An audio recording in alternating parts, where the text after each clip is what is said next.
Is Nassau worth leaving the ship for? That's the question we wanted answered when our Disney cruise arrived here in February 2026. So instead of booking an excursion, Nancy and I spent 3.5 hours exploring Nassau on foot. Along the way, we found one attraction that was absolutely worth a walk. One stop we'd probably skip next time. A surprisingly beautiful hotel that we'd happily return to. And a mistake we made that cost us part of our morning. At the end of the video, we'll show you exactly what route we would take if we came back to Nassau tomorrow. Hi, I'm Dan, and together with my wife Nancy, we create travel videos focused on what travel is really like for us adults and older adults. If that's the kind of travel information you're looking for, we'd appreciate it if you consider subscribing to our channel. As we lay out the walking route we took on the screen, one thing we quickly discovered is that Nassau is much more walkable than we expected. If you have 3 to 4 hours in Nassau from a cruise ship stop, here's what we actually did. What we thought was worth it, what wasn't, how long everything took, what we'd do differently next time, and whether we'd get off the ship again. But not every stop turned out to be worth the time, and one of the places we were most looking forward to ended up being one of the biggest disappointments of the day. Now, let's find out whether Nassau is actually worth leaving the ship for. When we left our Disney cruise ship right around 8 a.m. in the morning, as soon as guests were allowed to go ashore, several cruise ships were already docked, as you can see here, on our walk along the pier. It was going to be a busy day with all of these cruise ships. Yet, one of the first things we noticed was how quiet everything felt in port, in spite of the other cruise ships. Most of the shops in Nassau's recently redeveloped cruise port were not even open yet. At first, we wondered if we'd made a mistake by getting off so early. As it turned out, we would come to appreciate the quieter atmosphere. Instead of crowds, we found ourselves wandering through the port completely at our own pace. If you're searching for Nassau cruise port information or wondering whether Nassau is walkable on your own, our answer based on this morning is yes, at least for the route we chose. As we explored the port area, we passed the large duty-free store on the right that you see, and something that immediately caught my attention across from it on the left, the Bahamas Museum of Junkanoo. We did not go inside on this visit. At the time, we thought we'd rather spend our limited port time exploring Nassau itself. Later in the morning, however, we began wondering whether we'd made the right choice. We'll come back to that shortly.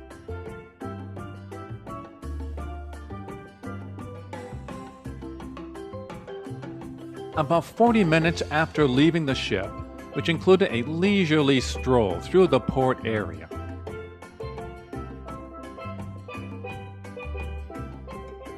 we arrived at the British Colonial Hotel. You are greeted by the statue of the English sea captain Woodes Rogers, the first royal governor of Bahamas, a sea captain and a privateer. Before this cruise, only 1 or 2 other videos had mentioned this hotel, so we wanted to be sure you were aware of it. As it turned out, it became one of the biggest surprises of the morning. The British Colonial Hotel dates back to the early 1900s and has hosted royalty, celebrities, and political leaders over the years.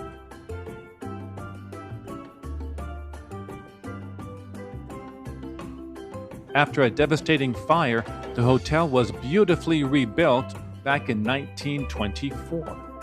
The lobby is beautiful. Just look at this.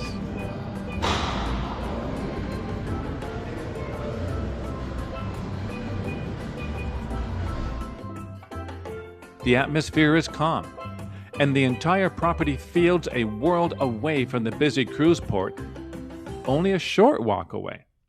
One of the things we liked most was how relaxing it felt. If you're the type of traveler who enjoys sitting with a beverage, enjoying a nice view, and escaping the crowds for a while, this may be one of the most underrated stops near the Nassau cruise port. Looking back, this is one place we definitely visit again. The next question was whether our opinion of Nassau would change once we reached our next destination, Margaritaville. Only a short walk away, the difference was immediate. Whereas the British Colonial Hotel felt elegant and traditional, Margaritaville Resort felt energetic, modern, and considerably younger.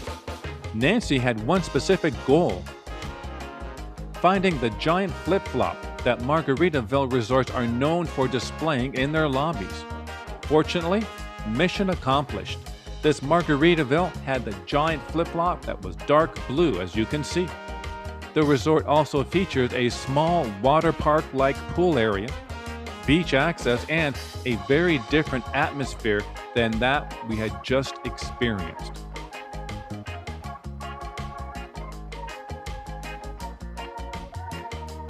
Neither is necessarily better. They simply are appealing to different travelers.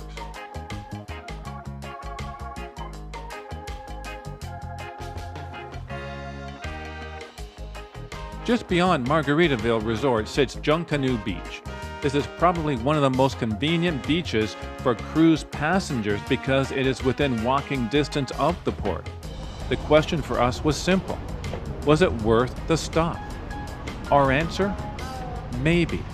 If your goal is spending a few hours on a beach that is very close to the ship, then this could be a good fit for you. It's not the best nor the worst beach we've ever been to. It is very convenient. You can see some of the cruise ships docked at the same port in the distance. If your goal, however, is seeing the best of Nassau, we'd probably spend our time elsewhere, and that realization would become more important later this morning. Leaving the beach behind, we headed towards Nassau's historic district. One of the first buildings to catch our attention was Government House, sitting here on a 10-acre estate. Completed back in 1806, it serves as the official residence of the Governor General of the Bahamas. The distinctive pink color, colonial architecture, and impressive staircase we see here makes it hard to miss. We did not go inside, so for us it was more of a photo stop than a destination. Still, it was a reminder that Nassau offers much more than beaches and shopping. As we continued walking, we passed the Pirates of Nassau Museum. Nassau's history is closely tied to piracy, and famous pirates including Blackbeard once operated in these waters. We chose not to go inside. It was such a beautiful day outside. We were more interested in seeing Nassau itself rather than spending time indoors. Across the street, however, we came across the Church Cathedral, something that was not even on our planned stops. It was simply on our walking route on our way to the main or most famous sites in Nassau. More about that in just a minute. This, however, turned out to be another very pleasant surprise. The congregation dates back to 1670, making it one of the oldest churches in the Bahamas. Inside, we found a very peaceful atmosphere that felt completely different from the cruise port we had left behind.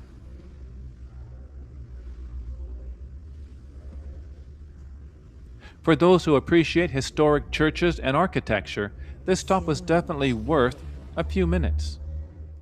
Now we've been off the ship for nearly 2 hours. The question was whether Nassau's most famous attraction would actually justify the walk. For us, the answer was yes. The Queen's Staircase was one of the highlights of the morning.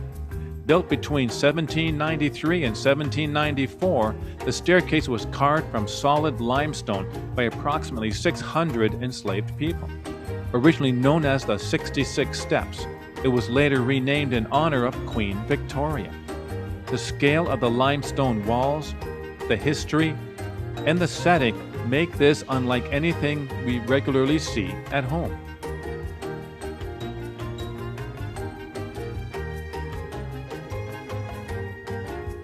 Even if you do not climb every step to the top, simply seeing the staircase in person makes the walk worthwhile.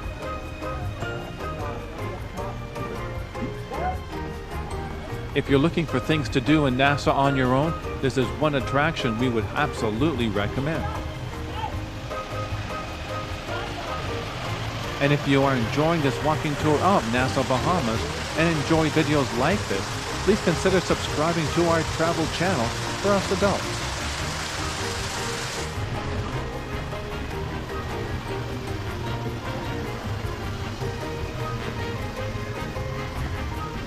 After enjoying the Queen's Staircase so much, we assumed our next stop might be another highlight. Instead, this was where circumstances worked against us. Construction had closed the normal route at the top of the Queen's Staircase to Fort Fincastle. The police officer at the top directed us back down the stairs and around to the left to reach the fort from another direction.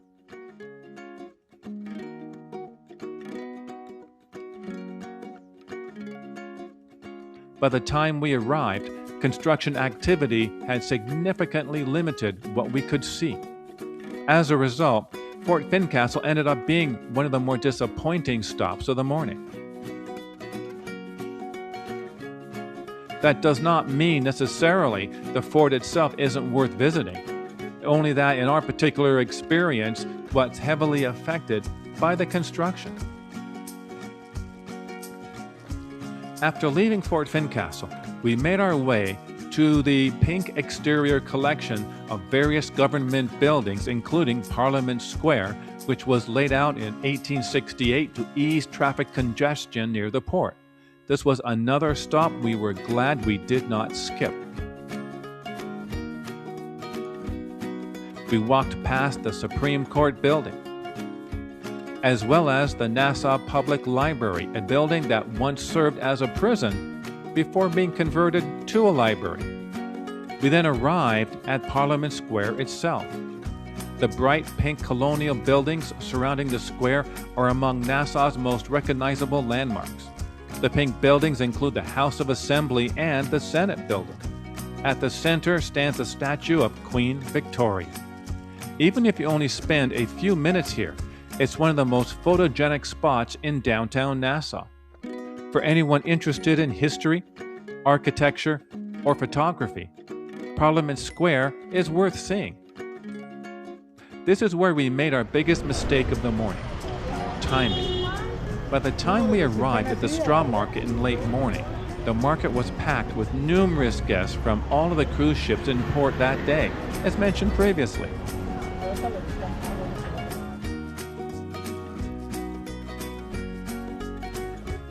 We approached it from the back, walked around to the front entrance, and eventually made our way inside. The wood carvings that you see here along the outside were really interesting.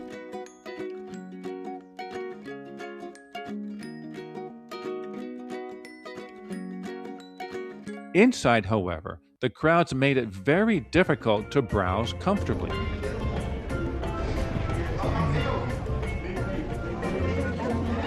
Because of this, we only spent a few minutes there.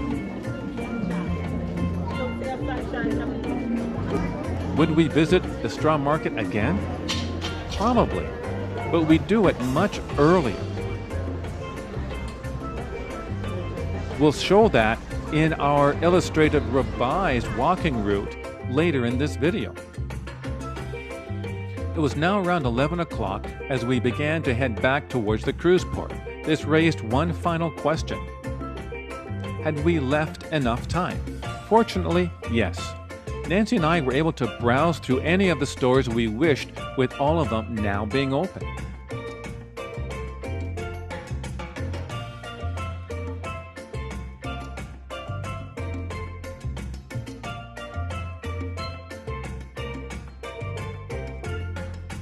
And Nancy even found an ornament for our travel-themed Christmas tree back home.